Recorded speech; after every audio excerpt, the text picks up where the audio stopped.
warahmatullahi wabarakatuh. Waalaikumsalam warahmatullahi wabarakatuh. Alhamdulillah rabbil alamin wa bihi nasta'in ala umuri dunya waddin wa ala alihi wa sahbihi ajmain. Pertama-tama dan yang paling utama, marilah sama-sama kita panjatkan kehadirat Allah Subhanahu wa taala yang mana pada hari ini kita sudah diberikan kesehatan badan dan pikiran sehingga dapat berkumpul di acara diseminasi modul 1.4 budaya positif.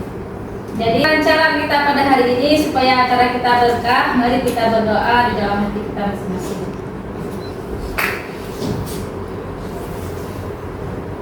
Doa selesai.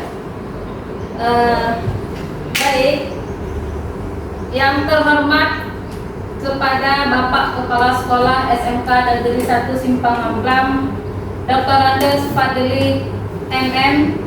Yang terhormat kepada Bapak Wakil Kepala Sekolah Pak Wiskarni MM yang telah hadir pada hari ini. Baik, acara selanjutnya adalah arahan dari Bapak Kepala Sekolah SMK Negeri 1 Simpang Amplam yang mewakili kepada Bapak Wiskarni. Silakan.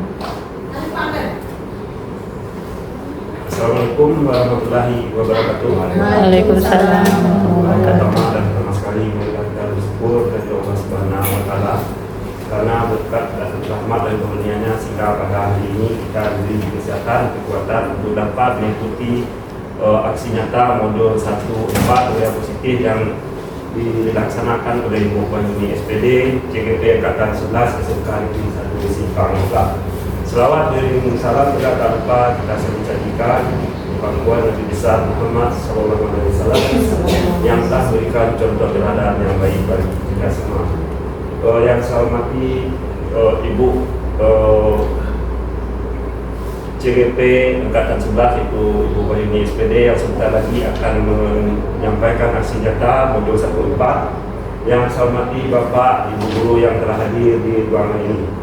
Saya selaku kepala sekolah atau yang mewakili dalam hal ini sangat menyambut positif dalam kegiatan ini supaya Bapak dan Ibu supaya terlibat aktif dalam kegiatan aksi nyata ini supaya sukses. Jadi kalau ada hal-hal nanti yang ingin dipertanyakan bisa kita tanyakan langsung kepada Ibu ini. Jadi kami mengharapkan kepada Bapak dan Ibu yang hadir pada hari ini supaya serius mengikuti acara ini. Acara ini adalah acara yang selalu ya dari CGP Angkatan 7 sampai Angkatan 11 di SMK Negeri 1 Simpang Amplam selalu kita laksanakan. Dari dalam upaya ini supaya bisa lebih baik dari sebelum-sebelumnya sehingga kita mengharapkan acara ini sukses dan bisa nanti Ibu Banyuni bisa lulus ya dalam mengikuti CGP Angkatan 11. Tentu dalam hal ini perlu dukungan kita bersama. Jadi dalam hal ini kepada Bapak dan Ibu semuanya kami mengharapkan dukungan yang positif sesuai dengan judul budaya positif. Hanya sekian, lebih dan kurang saya akhiri. Assalamualaikum warahmatullahi wabarakatuh.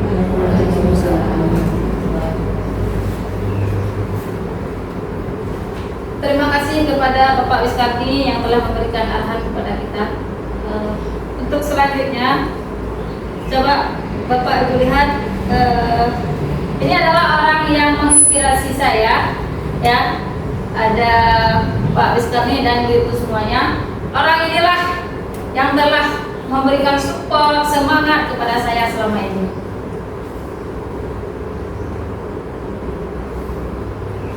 Baik Bapak Ibu, untuk agenda kita pada hari ini yang pertama sekali adalah pembukaan, sudah dibuka tadi ya.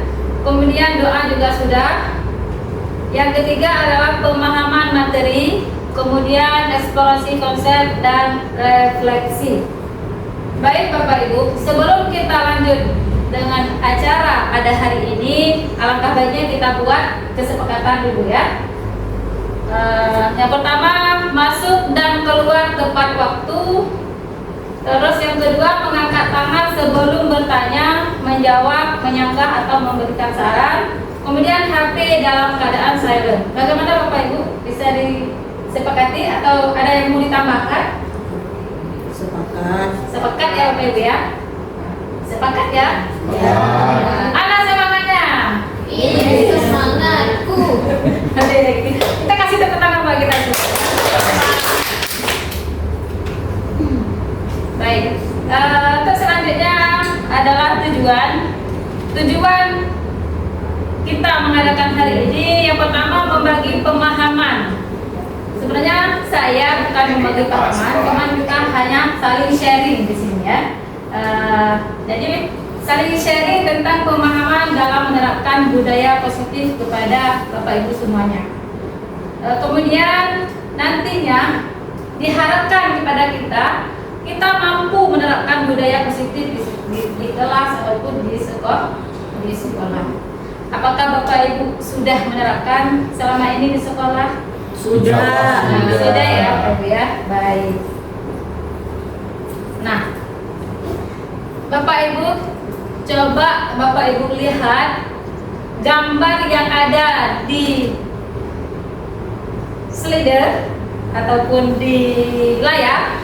Menurut Bapak Ibu, apa yang Bapak Ibu bisa gambarkan dari ketiga gambar tersebut? Bagaimana dengan Ibu Novia? Itu gambar budaya positif yang dari buang sampah pada tempatnya, kemudian menghormati guru atau sekolah, kemudian menggunakan masker ketika COVID atau sakit. Oke, baik ya. Terima kasih kepada Ibu Novia. Kemudian bagaimana dengan Ibu yang lain? Ibu Yuni? Gambar yang pertama itu menjaga kesehatan. Apabila dia lagi sakit maka menggunakan masker. Yang kedua menjaga lingkungan dengan cara membuang sampah pada tempatnya. Yang ketiga menghormati guru dengan cara memberi salam terhadap guru. Iya, baik. Terima kasih untuk Ibu Yuni Riawani yang telah memberikan pendapat. Atau dengan guru yang lain bagaimana? Bu Putri? Sudah sama ya? Sama, oke baik. Nah, ketika kita memakai masker waktu pandemi, kita memang dianjurkan menggunakan masker. Kita gunakan itu karena terpaksa, ya kan? Ya Bapak Ibu. Waktu pandemi kita gunakan karena terpaksa. Tanpa kita sadari, sampai sekarang pun kita masih menggunakan masker. Kenapa? Karena itu untuk menjaga kesehatan. Ya, baik. Nah, kita lanjut. Bapak Ibu, ini ada pertanyaan pematik. Di sini Bapak Ibu bisa menjawab setuju atau tidak setuju. Ya, di sini ada 3 pernyataan. Yang pertama, hukuman dapat mendisiplinkan anak. Kemudian yang kedua, pemberian hukuman dengan hal positif seperti membaca atau membersihkan halaman sekolah dapat meningkatkan disiplin anak. Yang ketiga, memberi penghargaan dapat meningkatkan motivasi belajar anak. Nah, di antara ketiga pernyataan ini, bagaimana Bapak Ibu? Siapa yang bisa memberikan ini pernyataannya, setujukah atau tidak setuju? Setuju. Yang pertama bagaimana? Bu Ira? Yang pertama untuk mendisiplinkan anak nggak mesti dengan hukuman. Nggak mesti dengan hukuman. Karena hukuman itu ada macam-macam hukuman, bukan hukuman seperti yang nomor 2 kan? Nggak, oke terus. Jadi menurut saya tidak setuju. Tidak setuju ya. Oke, Bu Ira tidak setuju. Kemudian yang kedua, untuk poin kedua, setuju. Untuk yang ketiga, menurut Bu Ira bagaimana? Setuju juga karena untuk memotivasikan siswa untuk lebih giat belajar atau meningkatnya belajar siswa, kita harus memberi penghargaan. Ya, dengan kita memberikan penghargaan atau siswa. reward, jadi bisa meningkatkan motivasi belajar. Oke, kita kasih tepuk tangan ya buat Ibu Ira yang sedang memberikan pernyataannya. Kemudian dengan bagaimana? Menurut saya pernyataan 1, 2, dan 3 itu tidak setuju. Tidak setuju. Oke, tidak setuju. Alasannya kenapa Ibu Dini bilang itu tidak setuju? Yang pertama, hukuman dapat mendisiplinkan anak. Memang untuk kita menginginkan seorang anak itu disiplin ketika kita memberikan hukuman.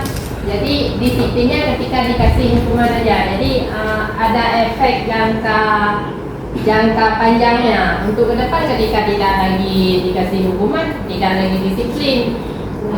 Yang kemudian pemberian hukuman dengan hal positif seperti membaca atau membersihkan halaman sekolah dapat meningkatkan disiplin anak. Itu juga saya tidak setuju, karena yang namanya hukuman apapun itu tetap hukuman, walaupun sekecil apapun, kecuali dengan konsekuensi. Karena yang namanya hukuman itu menurut saya tidak ada kesepakatan sebelumnya, jadi agak lebih ke berpihak ke orang yang membuat peraturan itu, ke orang yang membuat hukuman. Iya. Kemudian dalam memberikan penghargaan dapat meningkatkan motivasi belajar anak. Menurut saya itu juga kurang tidak setuju, karena jadi si anak setiap ingin belajar dia mengharapkan penghargaan, mengharapkan adanya reward, adanya penghargaan. Jadi motivasi dari dalam diri siswa itu kurang muncul. Jadi setiap dia melakukan sesuatu yang baik itu yang ingin meningkatkan motivasi dia belajar, jadi selalu mengharapkan ada yang penghargaan. Jadi seharusnya ada yang motivasi dari dalam diri, untuk meningkatkan motivasi belajar harus dimulai dari dirinya sendiri, untuk menghargai dirinya siswa. Begitu Bu, menurut saya. Iya, baik ya, terima kasih untuk Ibu Dini yang telah memberikan penjelasannya dari ketiga pertanyaan tersebut. Jadi di sini kita tidak bisa menyamakan persepsi antara yang satu dengan yang lainnya ya Bapak Ibu ya. Oke. Nah, dari yang tadi topik kita hari ini yang pertama sekali adalah tentang eksplorasi konsep. Di sini kita menerapkan disiplin positif dan nilai-nilai kebajikan universal.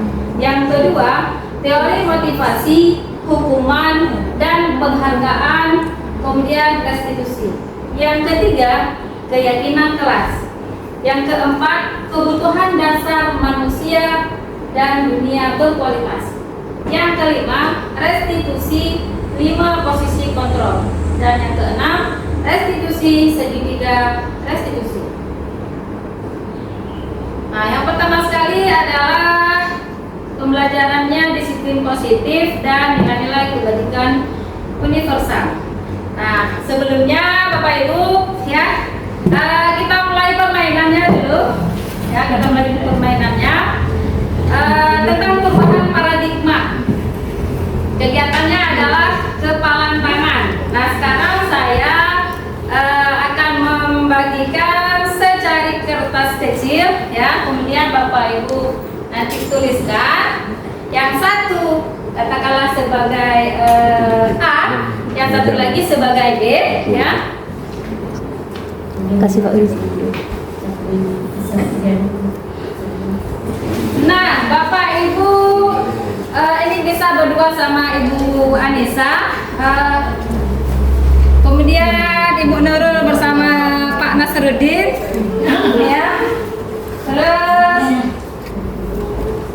Ibu Safrina bersama Ibu Sepriani, Ibu Putri bersama Ibu Mesan, Ibu Nani bersama kemudian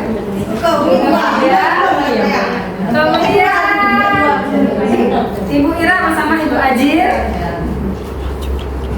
Nah, sekarang Bapak Ibu yang A, Anda adalah yang mempunyai kertas. Bapak Ibu tulis ya, yang paling berharga bagi diri Bapak Ibu itu apa? Apakah keluarga, apakah suami, ya, apakah emas, ya, apa saja? yang sangat berharga bagi Bapak Ibu. Yang kemudian setelah Bapak Ibu tulis, Bapak Ibu genggamkan, kepalkan tangan seperti ini. Kawan yang satu lagi mencoba merayu, menghardik, kemudian menyuap, mengancam apa saja sehingga kepala tangan kawan Ibu bisa terbang. Ya, yang tulis satu orang, yang tulis satu orang, yang kawan lagi nanti merayu, seperti Bu Anissa merayu supaya kepalanya ini kepalkan terbuka, ya. Apa saja? Boleh maju ke sana, ya.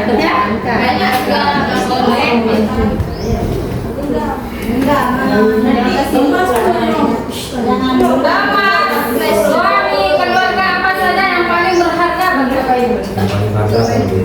Ya, kalau sudah tidak ada Bapak Ibu, yang satu lagi yang sebagai hadir, ya, rayu kawannya supaya kepala dari kawannya ini terbuka.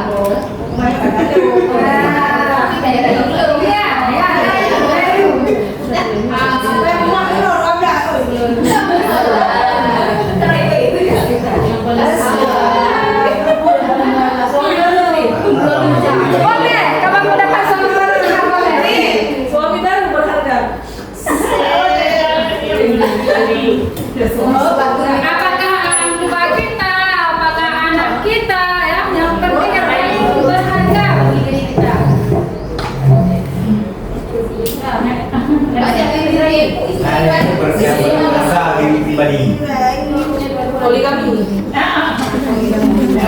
Apa bagian yang kita sering makan mie,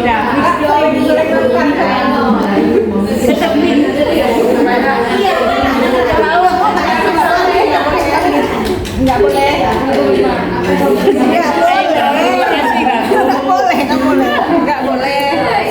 Kasih hormon.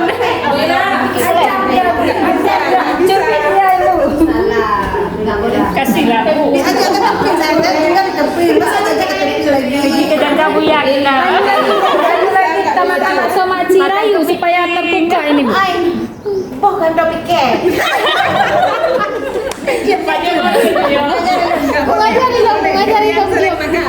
Ngajari dong bikin vlog. Kita semua sering makan. Hai. Sering makan. Yang ini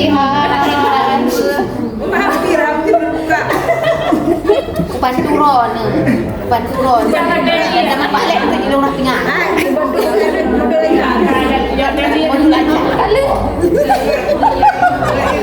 Ada depan dah rumah tengah lalu.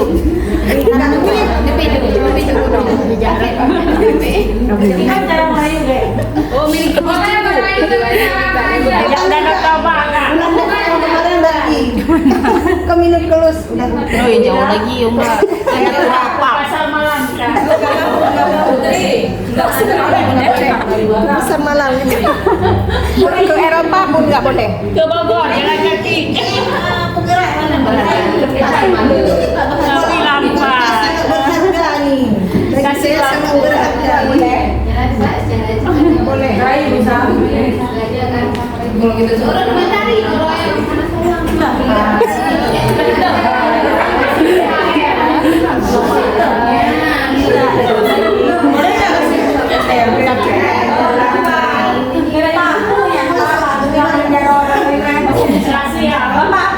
berharga. Ini berharga. Ya, pribadi lah. Boleh nggak untuk saya, Pak? Nggak boleh karena pribadi. Kenapa? Karena milik pribadi. Masa dikasih sama orang lain? Boleh lah, Pak. Sekali-sekali punya pribadi kasih ke saya, Pak. Ancam lagi, Bu. Nggak boleh lah. Cuma satu. Kenapa? Mana ada satu yang punya pribadi? Tadi Bapak genggamnya dua, berarti ada dua. Jadi kasih satu, masih ada tinggal satu, Pak. Ya itulah untuk milik pribadi, Bu. Nggak bisa dikasih. Nggak bisa dikasih? Ya. Kasih lah, Pak, satu. Pelit kali, Pak. Please. Bagaimana saya pelit? Biasa, Berilah Pak. Biasa bapak-bapak nggak begitu Pak. Memang dasarnya dari dulu neneknya dulu orang kulit. Oh gitu Pak ya. Oh. Betul Pak, makasih Pak satu Pak. Oke, baik Bapak Ibu. Nah, dari kegiatan tadi apa yang terjadi Bapak Ibu? Saling merayu, Tidak ada paksaan. Ada paksaan, ada yang mau, ada paksaan, tapi nggak tidak ada yang tidak bisa ya Bapak Ibu ya. Bisa memaksa. Nah, berarti apa? Yang mengontrolkan, yang menjadi pengontrol adalah bukan orang lain, yaitu diri kita sendiri. Sesusah apapun kita dipaksa, dirayu, ya, sampai dipaksa, tetap tidak akan bisa, ya. Oke. Nah, untuk lebih lanjutnya, lebih jelasnya, inilah perubahan tentang paradigma teori kontrol, kemudian teori pilihan atau ilusi kontrol. Nah, Bapak Ibu di sini ilusi guru mengontrol murid. Kemudian ilusi bahwa kritik dan membuat orang merasa bersalah dapat menguatkan karakter siswa ataupun karakter kita. Kemudian ilusi bahwa semua penguatan positif efektif dan bermanfaat. Yang selanjutnya ilusi bahwa orang dewasa memiliki hak untuk memaksa. Tadi Bapak Ibu sudah memaksa, kemudian merayu, sampai apa lagi? Menyuap, ya. Tetap tidak bisa ya Bapak Ibu ya. Oke. Nah, sekarang coba Bapak Ibu lihat siapa sesungguhnya yang memiliki kontrol. Menurut stimulus dan respon, kemudian menurut teori kontrol atau pilihan. Menurut stimulus respon, ya, kita mencoba mengubah orang agar berpandangan sama seperti kita. Sedangkan menurut teori kontrol ini dibantah, ya, dibantah. Menurut teori kontrol, kita berusaha memahami pandangan orang lain tentang dunia. Dibantah. Kayak tadi, kita merasa bisa mengubah ya kepala kawan tadi supaya berubah, tapi akhirnya tetap. Kemudian perilaku buruk dilihat sebagai suatu kesalahan. Menurut teori kontrol, semua perilaku memiliki tujuan. Nah, selama ini ketika siswa kadangkala dia pergi datang ke sekolah telat, ya, kita beranggapan bahwa yang dilakukan siswa itu adalah hal yang buruk, adalah suatu kesalahan. Padahal siswa yang tadi dia datang telat, kemudian keluar saat jam pelajaran, memiliki tujuan. Apa tujuan dia? Berbeda-beda. Pasti antara yang satu dan yang lainnya berbeda. Kadang siswa tersebut belum makan. Kadang dia telat datang, bisa saja berkorban. Ya kan Bapak Ibu? Iya. Nah, inilah dibantah sama teori kontrol. Kita tidak boleh memandang itu adalah suatu kesalahan. Baik, yang selanjutnya, orang lain bisa mengontrol saya.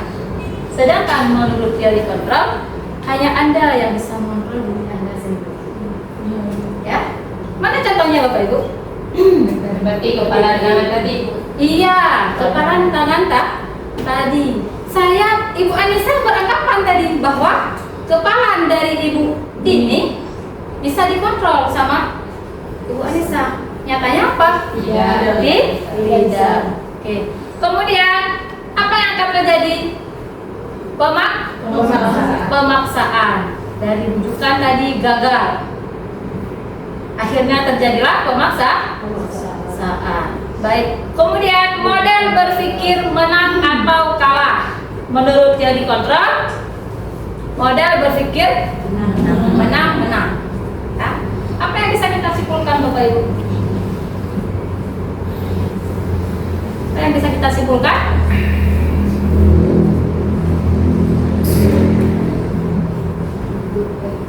Bagaimana Bapak Ibu? Yang Yang bisa dapat mengontrol diri kita adalah kita sendiri. Yang dapat mengontrol diri kita adalah kita sendiri, bukan orang lain ataupun kawan. baik. Nah, Bapak Ibu, sekarang coba Bapak Ibu lihat layar yang ada di depan. Menurut Bapak Ibu semua, apakah makna dari disiplin? Baik, iya, silakan Ibu Putri. Disiplin adalah sikap mentaati peraturan serta kepatuhan untuk menghormati dan melaksanakan suatu sistem yang mengharuskan orang tunduk kepada keputusan tersebut. Baik, terima kasih kepada Ibu Putri bahwa makna disiplin menurut Ibu Putri adalah aturan ya. Ya Ibu Putri. Ya. Yang lain mungkin ada pendapat yang lain berbeda. Bagaimana dengan Ibu Yuni? Disiplin kalau menurut saya itu adalah suatu kesepakatan ataupun aturan yang dibuat bersama-sama yang nantinya apabila ada melanggar berpijak atau berpihak pada kesepakatan yang telah dibuat demi untuk suatu kegiatan itu berjalan dengan lancar. Itu menurut saya. Baik, terima kasih untuk Ibu Yuni. Yang lain Ibu Novia, Ibu Maisal.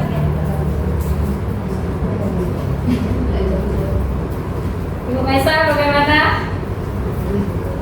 Kalau secara singkatnya disiplin itu berarti mematuhi segala aturan yang ada sesuai dengan aturannya. Mematuhi aturan ya. Mematuhi aturan yang sudah berlaku. Apabila aturan itu tidak dikerjakan, maka akan menimbulkan konsekuensi. Ya baik Bapak Ibu ya. Terima kasih buat semuanya. Nah Bapak Ibu, ini menurut berasal dari bahasa Latin kalau disiplin itu adalah artinya belajar ya. Makna asal dari kata ini berkonotasi dengan disiplin diri dari murid-murid. Kemudian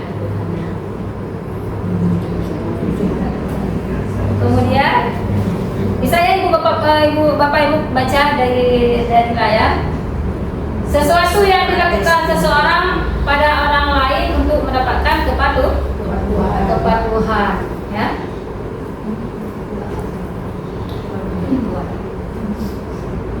Sepertinya ini sudah agak tegang ya. Bagaimana kita ada breaking dulu? Boleh biar otot jadi lemas.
tidak tegak. Selanjutnya dengan nilai-nilai kebajikan universal. Jadi nilai-nilai kebajikan ini adalah sifatnya positif, ya. Bisa Bapak Ibu lihat, positif manusia yang merupakan tujuan mulia yang ingin dicapai setiap individu. Baik Bapak Ibu, ya. Kita kasih tepuk tangan dulu buat kita semua. Nah, pemerintah sudah menggalakkan ataupun menerapkan nilai-nilai kebajikan yang harus ada pada diri siswa atau pada diri murid, tercantum dalam profil pelajar Pancasila, ya. Ada 6. Yang pertama beriman, bertakwa, mandiri, bernalar kritis, berkebinekaan global, gotong royong dan kreatif. Nah, pemerintah sangat mengharapkan nilai-nilai ini adalah ada pada diri siswa kita.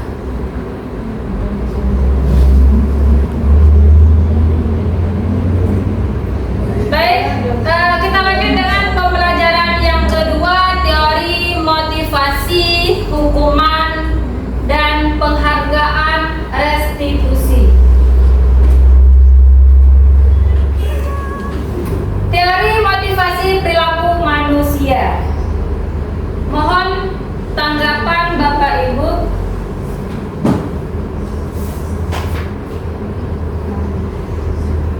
Teori motivasi perilaku manusia ada 2, ya. Yang pertama sekali motivasi eksternal atau dia berada di luar. Kemudian yang kedua motivasi internal atau istilah lainnya adalah intrinsik. Berarti motivasi itu berasal dari dalam diri kita. Nah, yang pertama untuk menghindari ketidaknyamanan atau hukuman.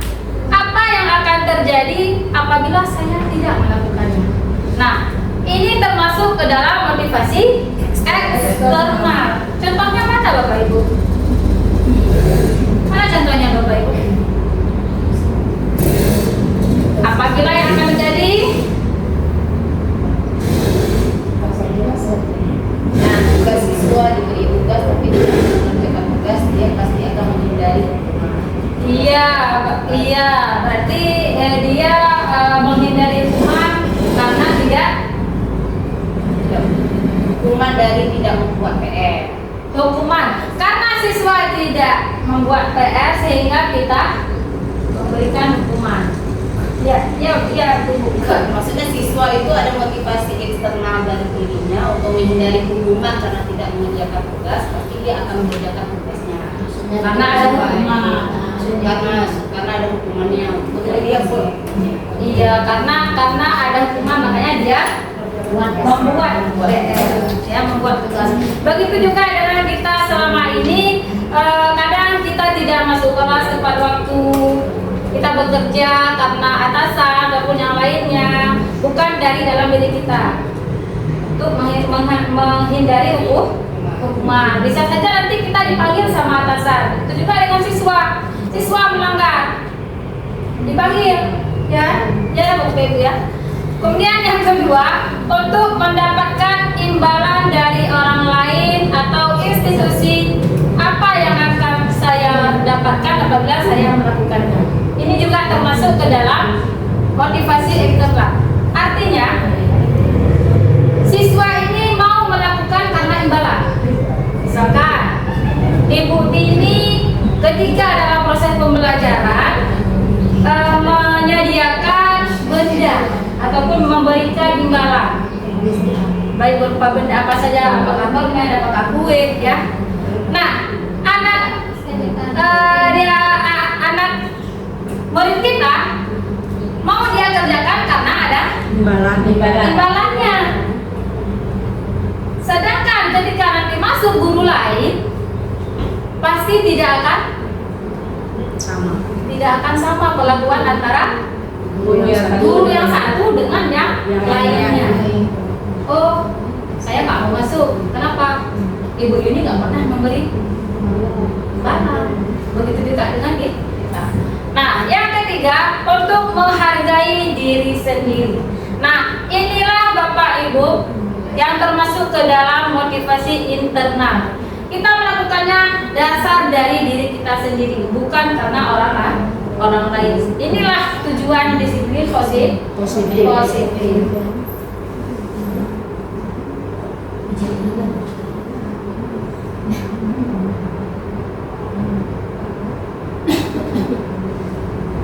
Kita lanjut, dihukum oleh penghargaan. Bahwasanya penghargaan itu berlaku sama dengan hukuman.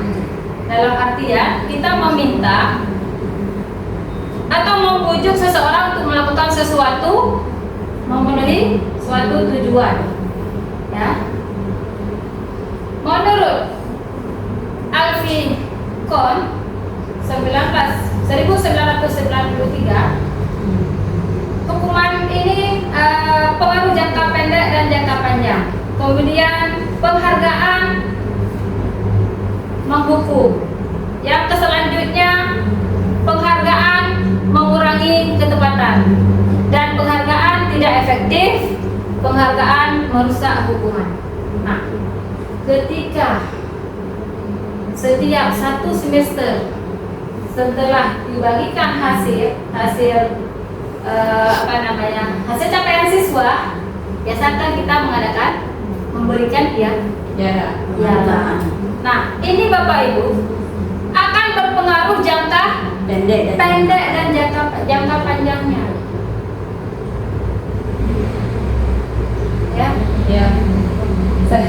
Bisa juga merusak hubungan antara siswa yang satu dengan yang lainnya. Iya, bisa juga merusak hubungan antara siswa yang satu dengan siswa yang lainnya. Artinya apa Bapak Ibu?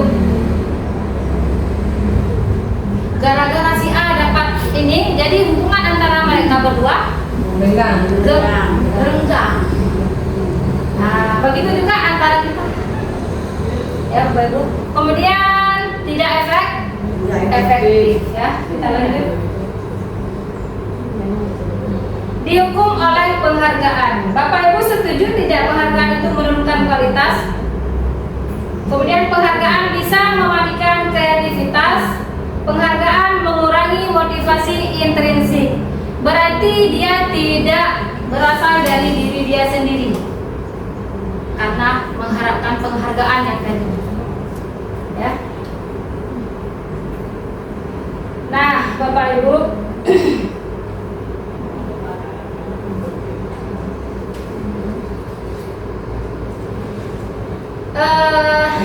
tugas perbedaan hukuman dan konsekuensi.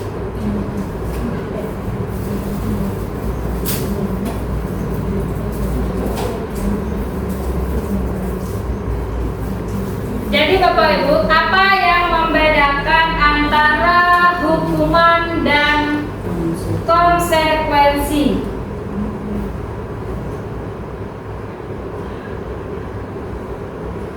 Bapak Ibu silakan memberikan tanggapan. Yang pertama, tindakan guru mencetak 100 kali di dalam buku kalimat "Saya tidak akan terlambat lagi karena terlambat ke sekolah". Ini hukuman atau konsekuensi?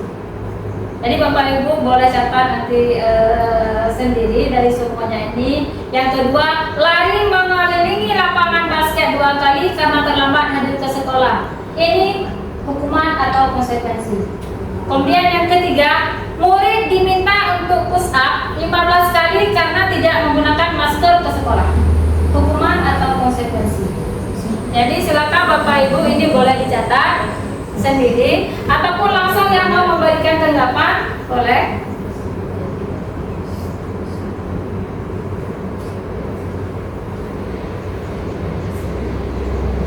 Bagaimana Bapak Ibu? Bu Ira, Wati, bagaimana? Yang pertama menurut Bu Ira, hukuman atau konsekuensi? Mencatat 100 kali di dalam buku kalimat saya tidak akan dan terlambat lagi karena terlambat ke sekolah itu harus mencatat kan? Iya. Masuk dalam konsekuensi ya. Konsekuensi. Terus yang kedua, Hukuman dari menerima lapangan dua kali terlambat karena tidak hadir di sekolah, terlambat di sekolah itu hukuman. hukuman. Murid diminta untuk push up 15 kali karena tidak menggunakan masker ke sekolah itu hukuman. Hukuman. Terus Menggantikan kertas tugas teman yang telah dicoret-coret. konsekuensi atau hukuman. Konsekuensi ya. Kemudian membersihkan tumpangan air di meja tulis karena tersenggol pada saat belajar. Itu termasuk ke mana Bapak Ibu? Konsekuensi. Terus yang selanjutnya, murid disuruh untuk mengenakan sepatu seharian di sekolah karena tidak mengenakan sepatu hitam. Itu hukuman atau konsekuensi? Hukuman. Kemudian lari mengelilingi lapangan basket 2 kali karena terlambat 10 menit untuk pelajaran PJOK. Hukuman atau konsekuensi? Konsekuensi. Hukum bisa jadi Konsekuensi. dua-dua. Konsekuensi. Konsekuensi karena pelajaran PJOK. Berarti bisa konsekuensi dan hukuman ya? Iya. Keduanya. Hukuman kalau pelajaran lain. Hukuman kalau pelajaran lain, iya. Kalau pelajaran PJOK termasuk ke dalam. Baik, terima kasih buat kita semua ya. Nah, mari Bapak Ibu kita lihat.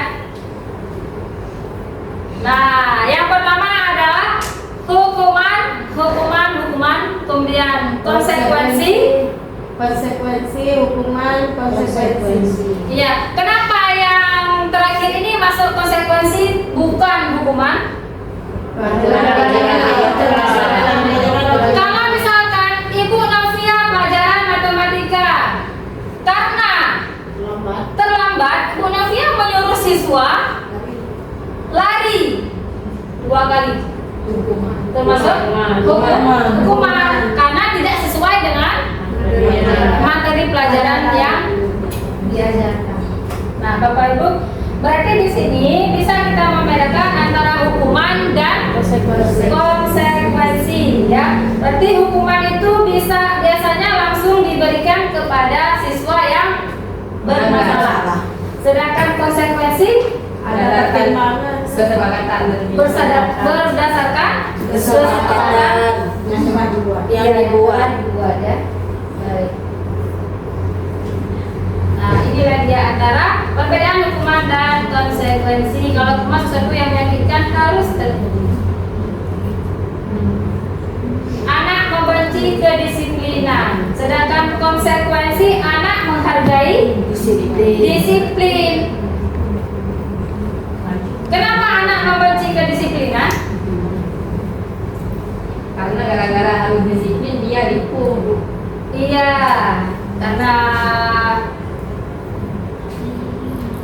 kemudian marah, rasa bersalah, dipermalukan, merasa tak dihargai, itu adalah hukuman. Kalau konsekuensi, kehilangan hak, kemudian dibuat tidak nyaman, diasingkan untuk sementara, ya, diasingkan untuk sementara. Contohnya bagaimana Bapak Ibu kira-kira dalam keseharian kita?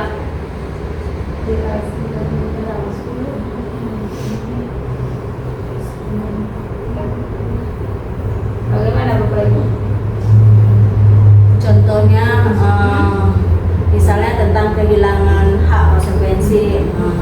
Karena kan konsekuensi itu kan segala sesuatu atau yang telah disepakati ya antara pihak kita guru bersama dengan peserta didik. Jadi apabila kesepakatan yang telah dibuat itu dilanggar suatu hari atau nanti pada jam-jam ketika guru yang bersangkutan membuat kesepakatan bersama siswa itu, maka yang merasa dia dibuat tidak nyaman, misal contohnya di kesepakatan yang telah dibuat ditunggu 15 menit, misalnya masuk 7.45, karena kesepakatannya berarti paling telat boleh masuk jam 8. Ketika jam 8 lewat 1 detik aja, maka dia sudah ada konsekuensi. Yang pertama misalnya menyapu sekitar ruang kelasnya atau halaman kelasnya.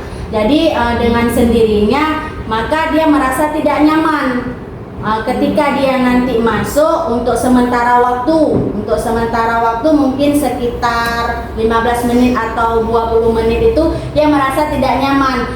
Bisa jadi teman-temannya senyum gitu, jadi membuat diri dia secara pribadi itu tidak nyaman dalam waktu sementara. Iya, baik, terima kasih kepada Ibu Yeni ya. Jadi selama ini yang kita lakukan adalah ketika anak ada berbuat kesalahan, langsung kita beri hukuman tanpa kita sadari bahwa hukuman itu bisa menyakitkan diri dia, kemudian bisa tidak bersemangat dalam belajar ya. Nah, yang perlu kita lakukan adalah restitusi. Nah, Bapak Ibu, apa itu restitusi?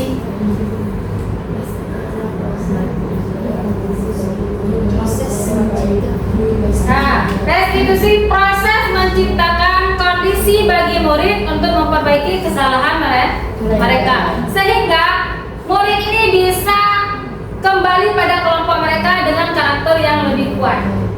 Caranya apa? Kita harus menstabilkan identitasnya dulu, kemudian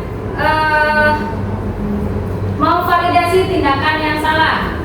Terus yang ketiga apa? Membuat menanyakan keyakinan.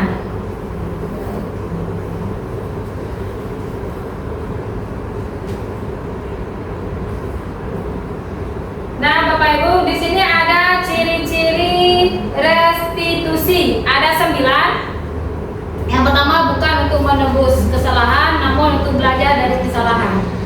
Artinya kita tidak boleh memberi hukuman kepada si anak.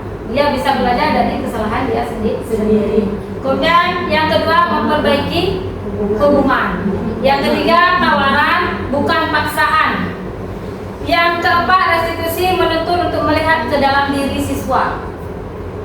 Jadi 9 ciri-ciri restitusi ini harus ada.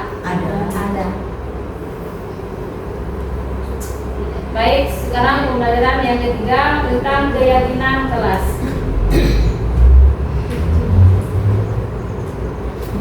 Mengapa tidak peraturan saja? Mengapa harus keyakinan kelas?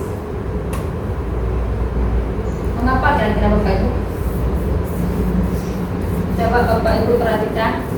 Mengapa kita memiliki peraturan harus menggunakan helm bila mengendarai kendaraan roda 2? Kemudian mengapa kita memiliki peraturan 3M? Menggunakan masker, mencuci tangan, menjaga jarak 1,5 meter. Kemudian mengapa kita memiliki peraturan harus datang tepat waktu pada saat mengikuti pelatihan? Bagaimana Bapak Ibu? Bagaimana? Mengapa kita harus memakai helm? Apakah itu karena peraturan? Demi keselamatan. Ada nilai-nilai keselamatan yang ada nilai-nilai kebajikan yang terkandung di dalam peraturan tersebut. Iya, ada nilai kebajikan. Kemudian yang kedua, tanpa adanya aturan tersebut yang kedua berarti adanya nilai kesehatan. Yang ketiga adanya disiplin diri, tanggung jawab. Yang pertama berarti adanya nilai keselamatan. Oh, yang pertama ya.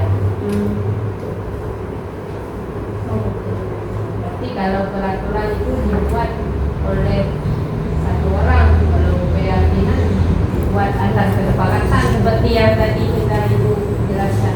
Iya, benar sekali. Jadi ternyata nilai keselamatan, nilai kesehatan itulah yang namanya sebuah keyakinan. Baik, Bapak Ibu, sekarang coba kita lihat lagi tentang peraturan dan keyakinan kelas. Selalu kembalikan buku ke tempatnya. Ini merupakan nilai yang termasuk ke dalam ini keyakinan yang bagaimana nilainya? Apakah keselamatan? Apakah bertanggung jawab? Bertanggung jawab. Kemudian dilarang mengganggu orang lain. Saling menghargai. Saling menghargai. Hadir di sekolah 15 menit sebelum pembelajaran dimulai. Itu nilai apa yang termasuk? Disiplin. Tepat waktu. Dilarang melakukan kekerasan. Dilarang melakukan kekerasan. Apakah menghargai? Berbuat. Masuk menghargai. Menghargai. Dilarang menggunakan narkoba. Itu masuk ke nilai apa? Kesehatan. Kemudian bergantian atau menunggu giliran. Saling menghargai. Gunakan masker. Kesehatan. Jangan berlari di kelas atau koridor.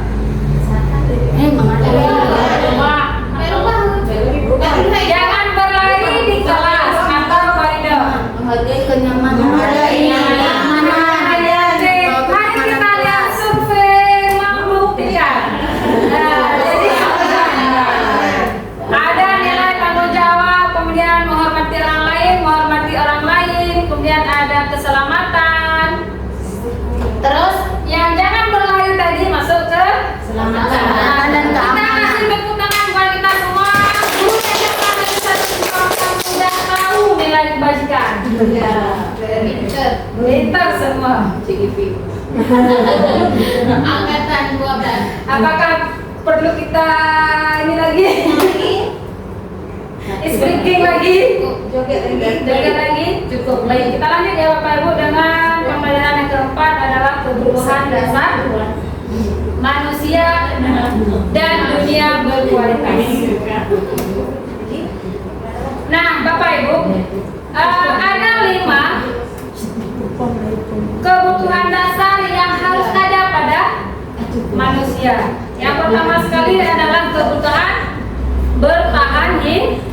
bertahan hidup, kemudian ada kasih sayang dan rasa diterima. Kemudian ada kebutuhan penguasaan, terus ada kebebasan, ada kebebasan, ada kesenangan. Nah, Bapak Ibu, kita manusia harus ada 5 kebutuhan dasar ini. Apabila kebutuhan dasar kita tidak terpenuhi, apa yang akan terjadi Bapak Ibu? Apa yang terjadi Bapak Ibu? Pincang sebelah. Terus apa lagi? Kesekian yang pertama ada. Kesenangan ada. Kepuasan ada. Kepuasan juga ada. Bagaimana? Jadi apabila kita tidak ada kebutuhan dasar yang menjadi kita di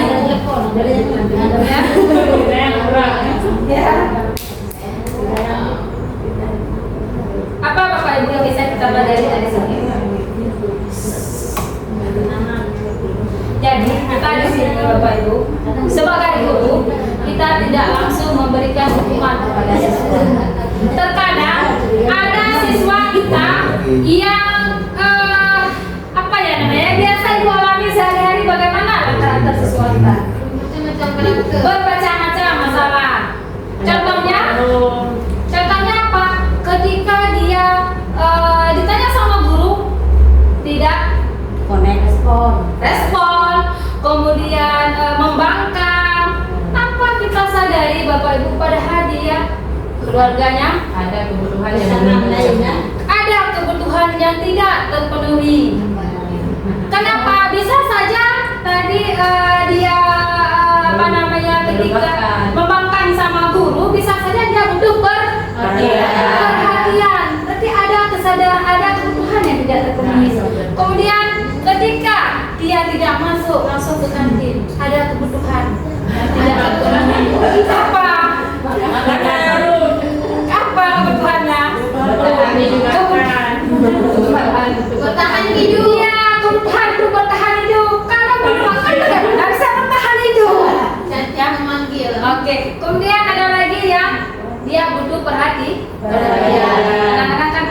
mahasiswa kita yang agak ini ya, kayak saya butuh bantuan. Iya.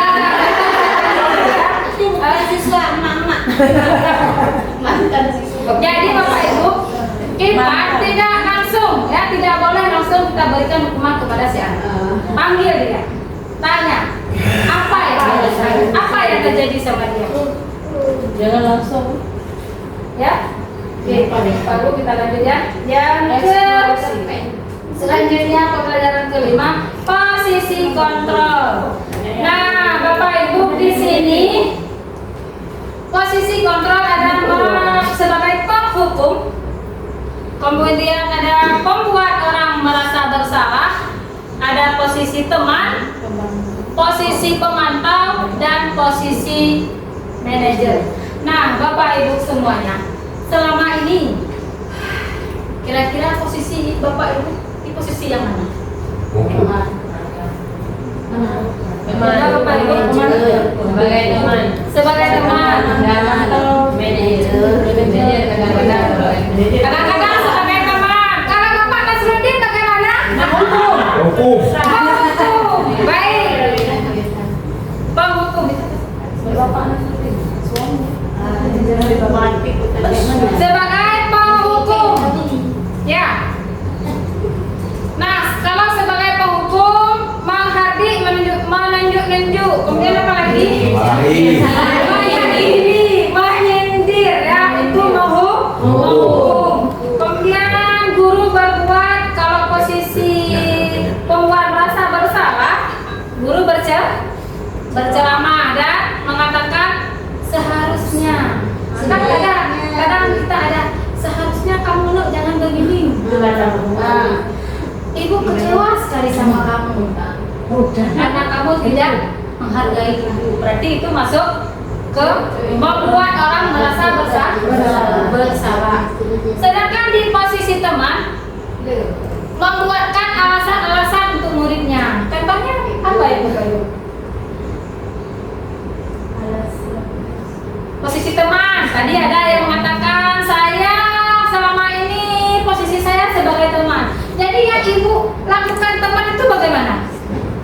Mendukung, memberi solusi, memberi semangat, mengingatkan, terus baik. Kemudian di posisi pemantau, kalau pemantau kita menghitung dan mengukur keadaan si anak. Kemudian guru berbuat, kalau manajer mengajukan pertanyaan-pertanyaan. Contohnya apa? Contohnya bila misalnya tidak hadir, kemarin kemana Bang kok nggak hadir, itu kan sebagai manajer mengajukan pertanyaan-pertanyaan. Berarti masuk ke dalam mengidentifikasi siswa ya, menstabilkan identitas. Nah, kemudian yang kedua, guru berkata, kalau kamu tidak melakukannya, awas ya, masukkan. Nah, itu posisi penghukum. Kemudian pembuat orang merasa bersalah. Kamu seharusnya, kamu kan sudah tahu, ibu lelah sekali melakukannya. Ibu stres sama kamu. Setiap hari kamu ada laporan begini. Ya kan? Kemudian posisi teman. Ayolah lakukan begini. Kadang-kadang kita ada ya mengatakan demikian. Ayolah lakukan begitu. Masa kamu tidak mau? Ingat, tidak ibu pernah bantu. Kemudian posisi pemantau. Apa peraturannya? Selama ini kita sering kita yang memantau siswa. Seharusnya bagaimana? Apa yang kita yakini, apa yang bisa kau kerjakan untuk memperbaiki masalah. Kemudian hasilnya, kemudian motivasi hasil ya. Untuk penghukum, memberontak, menyalahkan orang lain, berbohong. Kemudian yang membuat orang merasa bersalah, menyembunyikan, menyangkal, berbohong ya. Seharusnya kita di posisi manajer, menguatkan pribadi. Kemudian motivasi kecil sekali ya. Kemudian motivasi kaitan dengan dunia berkualitas. murid meletakkan guru di luar dunia berkualitas. Ini adalah posisi penghukum. Sedangkan di posisi manajernya, murid meletakkan dirinya sebagai individu yang positif dalam dunia berkualitas.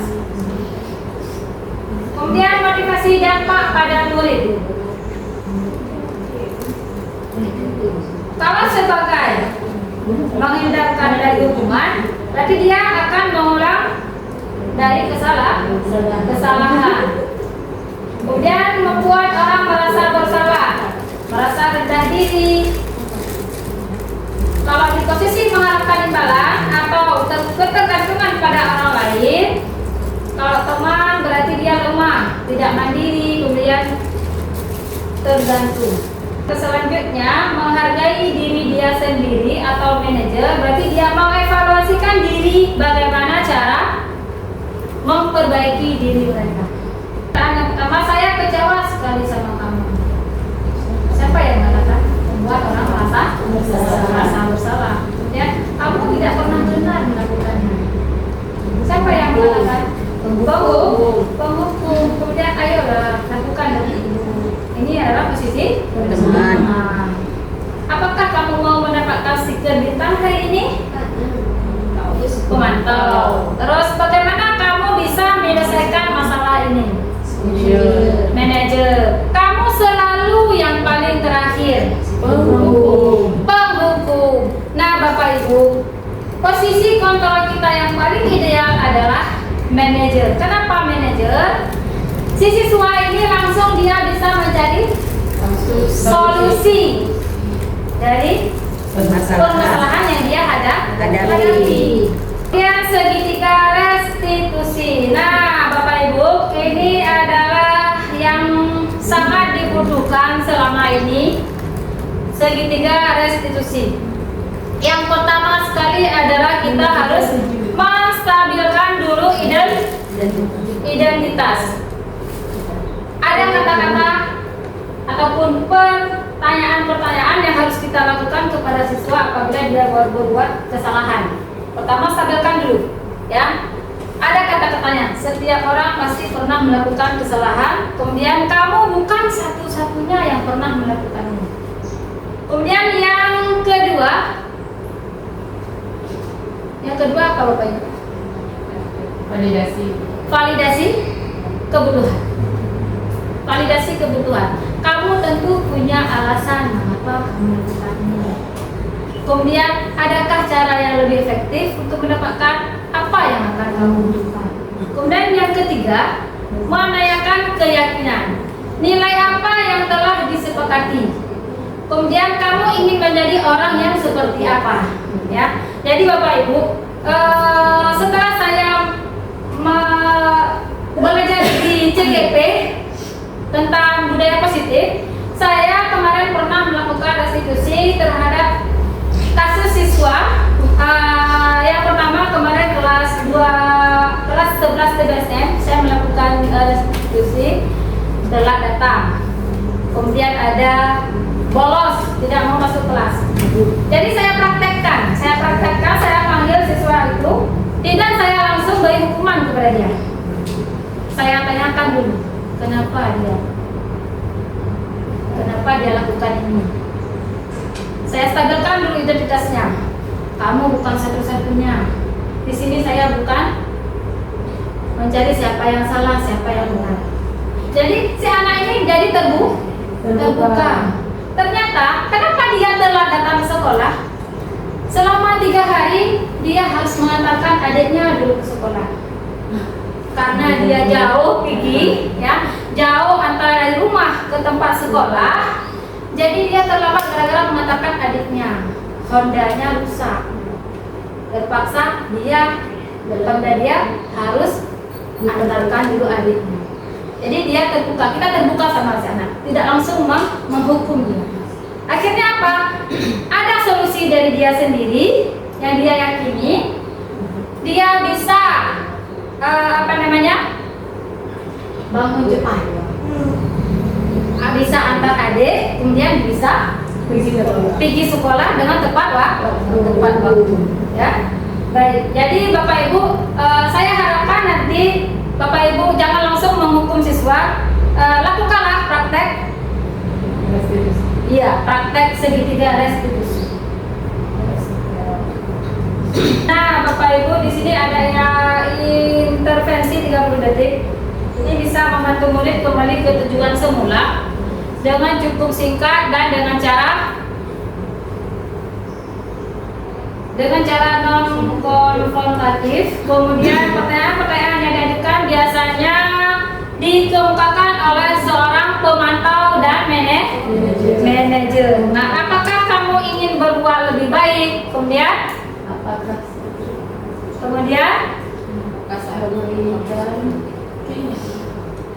iya, bisa ya Bapak Ibu bacakan sendiri ya. Nah, jadi Bapak Ibu, sekarang ada refleksi. Kita melakukan refleksi. Hal baru apa yang mengubah paradigma saya yang saya dapatkan? Kemudian yang kedua, perasaan apa yang muncul selama mengikuti sesi ini, khususnya mengenai makna disiplin dan motivasi intrinsik. Yang ketiga, peran Among seperti apa yang saya telah lakukan selama mengikuti modul ini. Kemudian yang keempat, saya akan menjadi Among yang seperti apakah setelah mengikuti modul ini. Coba Bapak Ibu, siapa yang mau nomor 1? Hal baru apa yang mengubah paradigma saya yang saya dapatkan?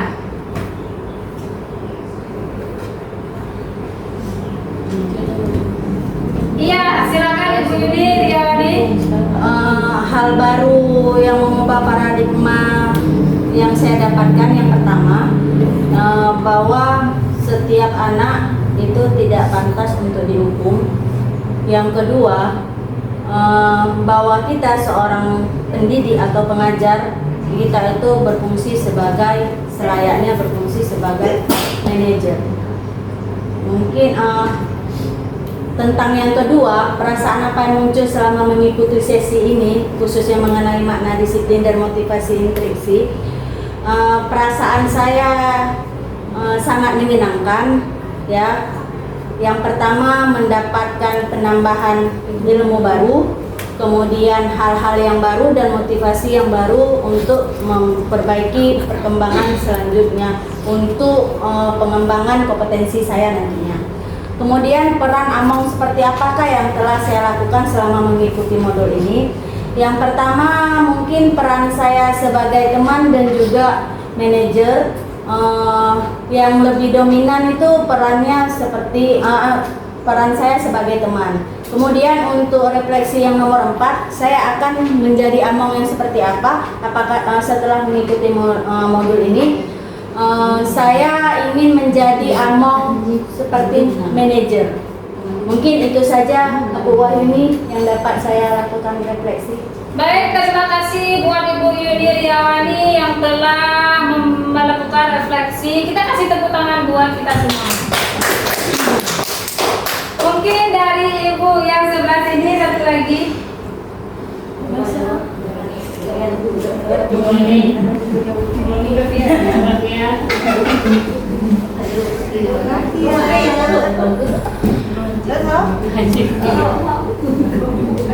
Refleksi dari saya, hal baru apa yang mengubah paradigma saya yang saya dapatkan. Pertama, saya lebih tahu tentang restitusi karena selama ini mungkin mendengarnya saja tapi belum terlalu jelas dan paham. Kemudian perasaan apa yang muncul selama mengikuti sesi ini, khususnya mengenai makna disiplin dan motivasi intrinsik.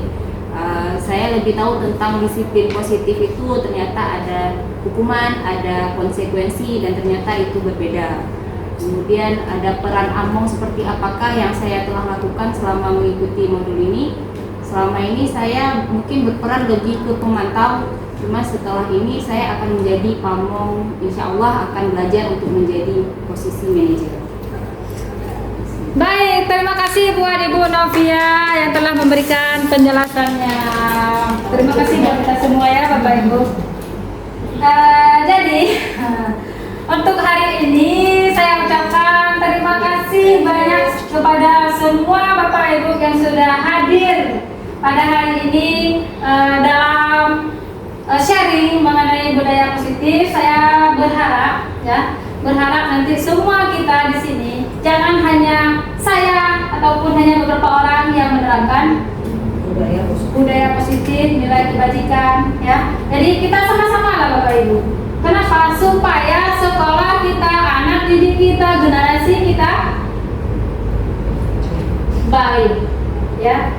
Jadi untuk hari ini cukup sekian tentang pemaparan diseminasi tentang budaya positif. Lebih dan kurang saya minta maaf. Bila itu hidayah. Assalamualaikum warahmatullahi wabarakatuh. Waalaikumsalam warahmatullahi wabarakatuh.